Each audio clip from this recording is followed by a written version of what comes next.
Friends, power star Pawan Kalyan garu trend follow గాను trend set చేస్తా అనేటటువంటి మాట గబ్బర్ సింగ్ లో ఉంటుంది అనమాట. ఈసారి ఆయన ప్రతిసారి ట్రెండింగ్ లో ఉంటాడు. గత 4-5 రోజుల నుండి పవన్ కళ్యాణ్ గారు తప్ప సోషల్ మీడియాలో నాకైతే ఎవరు కూడా కానట్లేదు అనమాట. నిజంగా ఇదైతే నాకు షాకింగ్ అనిపించింది. ఆయన ఏమి భారీ సినిమాలు తీయట్లేదు, రాజకీయంలో ఆయన సీఎం కాలేదు, అయినా కానీ ఆయన ఎలా ట్రెండింగ్ లో ఉంటాడు. సీఎంగా ఉన్నటువంటి చంద్రబాబు నాయుడు గారి కన్నా, రేవంత్ రెడ్డి గారి కన్నా, పీఎంగా ఉన్నటువంటి నరేంద్ర మోడీ గారి కన్నా ఈయనైతే సోషల్ మీడియా మొత్తం కనపడుతుంది అనమాట. ట్విట్టర్లో అయినా, ఫేస్బుక్లో అయినా, ఇన్స్టాగ్రామ్లో అయినా మొత్తం పవన్ కళ్యాణ్ని తిడుతూ, పొగుడుతూ, డిఫెండ్ చేస్తూ భయంకరమైనటువంటి రీల్స్, భయంకరమైనటువంటి వీడియోలు అయితే మనమైతే చూడొచ్చు అనమాట. ఆయన ట్రెండింగ్లో ఉండడానికి గల కారణం ఏంటి? ప్రస్తుతం ఆయన ట్రెండింగ్లో చాలా అంటే చాలా విషయాల్లో ఉందన్నమాట. ఫస్ట్ చూసుకున్నట్లయితే ఆయన తెలంగాణ వస్తుండు. జూన్ 2వ తారీఖు చూసుకున్నట్లయితే తెలంగాణ ఫార్మేషన్ డే అనమాట. ఆ రోజు భారీ బహిరంగ సభ అయితే పెట్టబోతుందన్నమాట. సో ఆయన తెలంగాణ రావడంలో కొత్త ఏముంది బ్రో? ఉంది చెప్తా దాని గురించి కూడా చెప్తా. అండ్ ఇంకా చూసుకున్నట్లయితే ఐఏఎస్ ఐపీఎస్ ఆఫీసర్స్తో ఈ విధంగా కాలు మీద కాలేసుకొని కూర్చొని మాట్లాడుతుండో ఇది ఎంతవరకు కరెక్ట్? వాళ్ళ చదువు కన్నా రెస్పెక్ట్ ఇవ్వచ్చు కదా పవన్ కళ్యాణ్ గారు అని చెప్పి ఇంకా చాలా అంటే చాలా విమర్శలు వస్తుండే. అది కాక కోడి చెరువు అంటే ఎకరం చూసుకున్నట్లయితే 100 కోట్లు ఉంటుందంట. 5 ఎకరాలను అయితే ఆయన కబ్జా చేసిండు అనేటటువంటి వార్తలు కూడా బాగా అంటే బాగా వినపడుతున్నాయి అనమాట. ఈ విధంగా ఆయన మీద 3 అలిగేషన్లు అయితే ఇప్పుడు ట్రెండింగ్లో ఉన్నాయి. వాటన్నిటి గురించి డీటెయిల్గా ఈరోజు ఈ వీడియోలో మాట్లాడుకునేటటువంటి ప్రయత్నం చేద్దాం. అదే రాజకీయ పార్టీ వీడియోలు కాదనమాట. కానీ ఎందుకు చేస్తున్నాను అంటే ఆయన కూడా ఒక యాక్టరే కదా, ఆయన కూడా ఒక హీరో కదా. హీరో ట్రెండింగ్లో ఉన్నట్టే ఖచ్చితంగా చేయాలి. ఇప్పుడు విజయ్ తలపతి గారు సీఎం అయినట్టే వీడియో ఎందుకు చేశా? ఆయన హీరో కాబట్టి సీఎం అయింది కాబట్టి చేశా. అదే స్టాలిన్ సీఎం అయితే నాకు అంత ఇంట్రెస్ట్ ఉండేది కాదు, నేను చేసామని కూడా కాదు. సో విజయ్ తలపతి గారి మీద చేసినప్పుడు పవర్ స్టార్ పవన్ కళ్యాణ్ గారి మీద కూడా చేయాలి అనేటటువంటిది నా ఉద్దేశం అనమాట. సో ఈ రోజు ఈ వీడియోలో డీటెయిల్గా మాట్లాడుకునేటటువంటి ప్రయత్నం చేద్దాం. ప్రతి పాయింట్ క్షుణ్ణంగా నేనైతే మీ ముందు ఉంచేటటువంటి ప్రయత్నం చేస్తాను. ఫస్ట్ చూసుకున్నట్లయితే ఆయన తెలంగాణ రావడం, అందులో ఏముంది బ్రో వస్తూనే ఉంటాడు కదా అంటే మీ అందరికీ తెలుసు గత వారం రోజులుగా జరుగుతున్నటువంటి రచ్చ.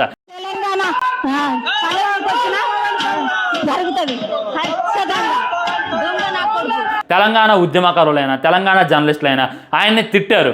ఆయన్ని ఫోటోని పెట్టుకొని, అదేమి అన్అఫీషియల్ ఫోటో కాదు, అదేమి మాఫ్ చేసినటువంటి ఫోటో కాదు, మన అత్తారింటికి దారేదులో ఒక సాంగ్లో ఉన్నటువంటి ఫోటోని స్క్రీన్ షాట్గా తీసి వాల్ పేపర్ పెట్టి దాన్ని చెప్పుతో కొట్టడం అనమాట. అండ్ చాలామంది ప్రగడ్బాలు అయితే పలికారనమాట. తెలంగాణ ఎలా వస్తావో చూస్తా, తెలంగాణ నుండి నేను బాయ్కాట్ చేస్తాను, తెలంగాణ సినిమాలో నేను ఆన్యం అని చెప్పి ఆయన మీద డైరెక్ట్గా ఫైర్ అయ్యారు. జర్నలిస్టులు అందరూ కూడా ఆయన మీద దుమ్మెత్తి పోసేటటువంటి ప్రయత్నం చేశారు. దాని మీద మనం వీడియో కూడా చేసామన్నమాట. ఎగ్జాక్ట్లీ ఆ ఇష్యూ మరకముందే ఇప్పటికి కూడా ఆ వీడియోలు ట్రెండ్ అవుతూనే ఉంది. నిన్న చూసుకున్నట్లయితే జనసేన దగ్గర నుండి ఈ విధమైనటువంటి అఫీషియల్ పోస్టర్ని అయితే వాళ్ళైతే రిలీజ్ చేశారు.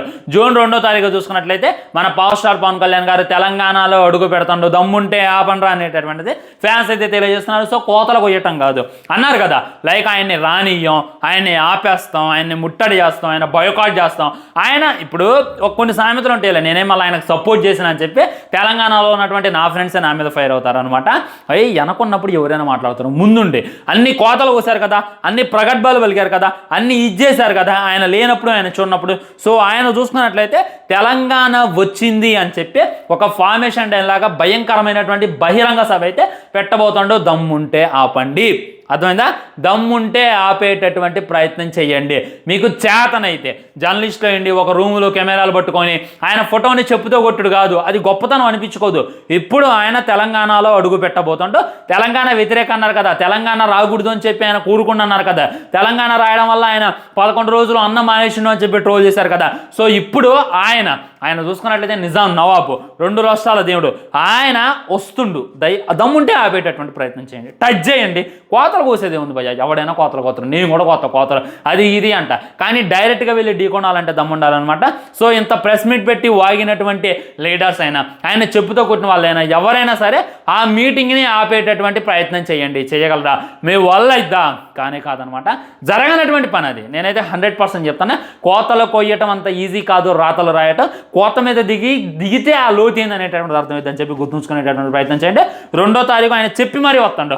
ప్రగడ్బాలు వలగడం కాదు, ఆఫీస్ ఓపెన్ రా అని చెప్పి ఫ్యాన్స్ అయితే తెలియజేస్తున్నారు. చూద్దాం ఎంతమంది గాజులు వేసుకుంటారు, ఎంతమంది ఆయన ఆపగలరు అనేటటువంటిది. నేను కూడా అయితే వెయిట్ చేస్తున్నాను అనమాట. ఆయన అయితే ఎవడో ఆపలేడు. ఇదైతే 100కి 100% నిజం. అండ్ సెకండ్ పాయింట్ చూసుకున్నట్లయితే ఈరోజు ఒక ఐఏఎస్ అధికారిని ఆయన అయితే కలవడం జరిగిందనమాట. ఏదో స్క్రాప్ గురించి ఏదో డిస్కషన్ అయితే చేశారు.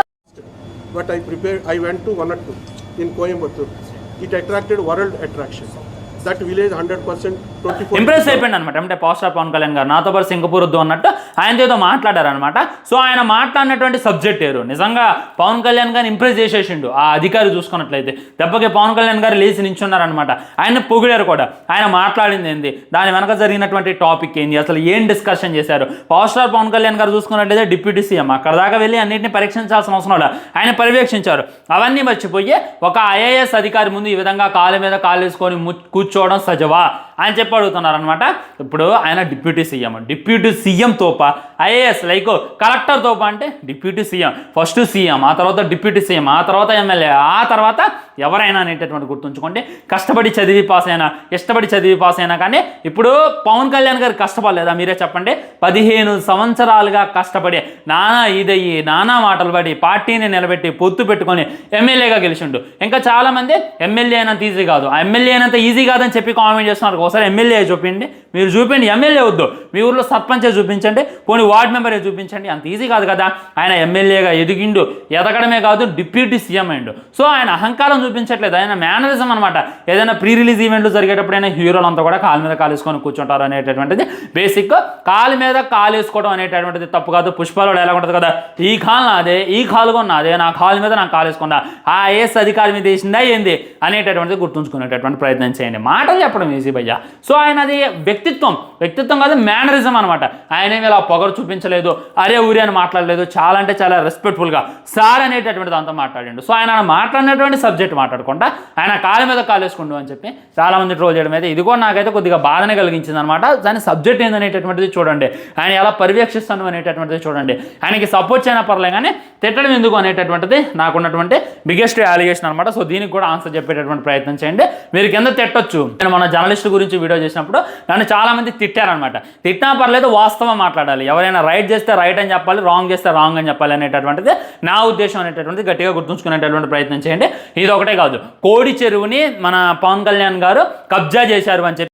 సో ఇప్పుడు పవన్ కళ్యాణ్ గారు చెప్పాలి, తెలంగాణలో ఉన్న రంగారెడ్డి జిల్లా శంకర్పల్లి మండలం జన్వాడలో ఉన్న కోడి చెరువుని ఎంత తెలివిగా, ఎంత చాకచక్యంగా కబ్జా. ఒక జర్నలిస్ట్ చూసుకున్నట్లయితే డైరెక్ట్ గా మ్యాప్ ఓపెన్ చేసి ఇదంతా కూడా లేక్, లైక్ ఇదంతా కూడా చెరువు. ఈ చెరువులో అటు ఇటుగా ఒక 10 ఎకరాలు విడిగా ఉంది. ఈ 10 ఎకరాలను అయితే ఆయన పేరు మీద రిజిస్ట్రేషన్ చూపించుకుండు అని చెప్పి ఆయన రిజిస్ట్రేషన్ చూపించినటువంటి పత్రాలు చూపిస్తుంటారు. ఈ విధంగా రకరకాలుగా చూపిస్తున్నారు అనమాట. రిజిస్ట్రేషన్కి కబ్జాకి తేడా తెలియకపోతే ఎలా నాకే అర్థంగా అడుగుతున్నా. రిజిస్ట్రేషన్ అంటే ఏంది, ఆయన పేరు మీద ఆయన ఆల్రెడీ రిజిస్ట్రేషన్ చేయించుకుంటూ. ఒకవేళ కబ్జా అంటే ఏంది, ఇప్పుడు ఒక ల్యాండ్ ఉంది, ఆ ల్యాండ్ నాది అని చెప్పి నేను డబ్బులు పెట్టి కొనుక్కున్నా. నీలాగా ఎవడో కూడా బలవంతులు వచ్చి నన్ను కొట్టి ఈ ల్యాండ్ నాదేరా నీది కాదురా అని చెప్పి నన్ను మెడబెట్టుకుని బయటికి గంటతా చూసారు, దాన్ని కబ్జా అంటారు. దీన్ని కబ్జా అంటారు. సో రిజిస్ట్రేషన్ చేసినటువంటి రిజిస్ట్రేషన్ ఆఫీస్దే, తెలంగాణ ప్రభుత్వంది తప్పైతే కానీ ఆయన తప్పేలా అయింది అనేటటువంటిది నాకే అర్థం కావట్లేదు అనమాట. ఇంకా అలిగేషన్ వేస్తూ పోతారా వెనక ముందు చోట. ఆయన డబ్బులు కట్టి కొనుక్కున్నాడు, మరి ప్రభుత్వాన్ని క్వశ్చన్ చేయండి మీరు. ఈ విధంగా కోడి చెరువు ఇదే, చెరువులో స్థలం ఉంది, ఈ స్థలాన్ని ఆయన పేరు మీద ఎలా రిజిస్ట్రేషన్ చేశారు. లైక్ మొన్న హైడ్రా అని చెప్పి పేదవాళ్ళ ఇల్లులన్నీ కూడా కూల్చేస్తున్నారు. సో చెరువులో ఇల్లు ఉన్నాయని చెప్పి ఎంతమంది ఇల్లులు కూల్చున్న మీరు చెరువుని ఆయన పేరు మీద ఎలా రాసిచ్చారు అనేటటువంటిది ప్రభుత్వాన్ని క్వశ్చన్ చేస్తే బాగుంటుంది అనమాట. సో ప్రతి పాయింట్లో ఆయన పట్టుకొని ఇక ఈ 500 కోట్లు సినిమాల్లో కొట్టలేకపోతుండు, అందుకే 500 కోట్ల చెరువుని కబ్జా చేసిండు అని చెప్పి అలిగేషన్ చేయడం, కామెంట్ చేయడం, ట్రోల్ చేయడం నేనైతే ఈ చెవులతో విన్నాను అనమాట, ఈ కళ్ళతో చూసా. ఇక ఇది చూసి ఏం మాట్లాడాలి అనేటటువంటిది నాకు అర్థం కావట్లేదు అనమాట. ఫస్ట్ పాయింట్ చెప్తున్నా, ఆయన తెలంగాణ రానియం, తెలంగాణ నుండి బైకాట్ చేస్తామని చెప్పి ప్రగట్ పలికారు కదా, దమ్ముంటే ఆపండి. ఆయన తెలంగాణ రాకుండా తెలంగాణలో ఈ విధమైనటువంటి మీటింగ్ పెట్టకుండా ఆపేటటువంటి ప్రయత్నం చేయండి, అప్పుడు ఒప్పుకుంటాం. సో మీరు ఆ విధంగా ఆపలేదు అని అంటే మీతో ఎవరో మాట్లాడినిచ్చినట్టు అనేటటువంటిది నాకున్నటువంటి గట్ ఫీలింగ్ అనమాట.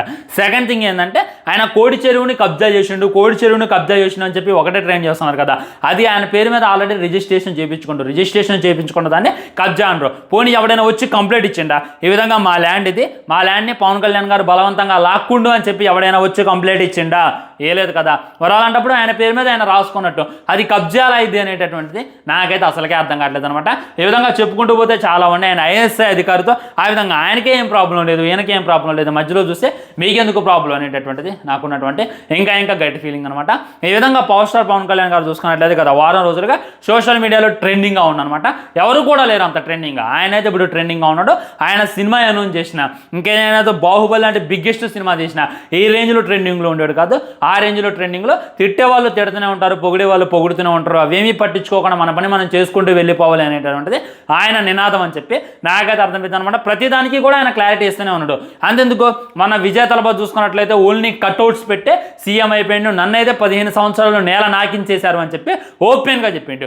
దాన్ని పట్టుకొని కూడా ట్రోల్స్, దాన్ని పట్టుకొని కూడా విమర్శలు, ఇవన్నీ ఏంది అనేటటువంటిది నాకే అర్థం కావట్లా. ఓకే, ఆయన ఎలా మాట్లాడినా కానీ విజయ్ తలపతి గారిని అక్కడ జనం నమ్మారు. నేను మళ్ళీ చెప్తాను, విజయ్ తలపతి గెలిచినంటే విజయ్ తలపతి గొప్పతనం కాదు, తమిళనాడులో ఉన్నటువంటి జనం గొప్పతనం. ఇక్కడ పవర్ స్టార్ పవన్ కళ్యాణ్ గారు పోటీ చేసిన 2 చోట్ల ఓడిపోయారంటే ఇక్కడ పవన్ కళ్యాణ్ గారు తప్పు కాదు, జనం తప్పు అనమాట. ఆయనకు ఒక అవకాశం ఇవ్వచ్చు కదా. ఇప్పుడు విజయ్ తలపతిని ఏం చూసి ఆయన అవకాశం ఇచ్చారు, అదేవిధంగా పవన్ కళ్యాణ్ గారికి మీరు కూడా ఒక అవకాశం ఇస్తే బాగుండేది అనేటటువంటిది నాకున్నటువంటి గట్టి ఉద్దేశం అనమాట.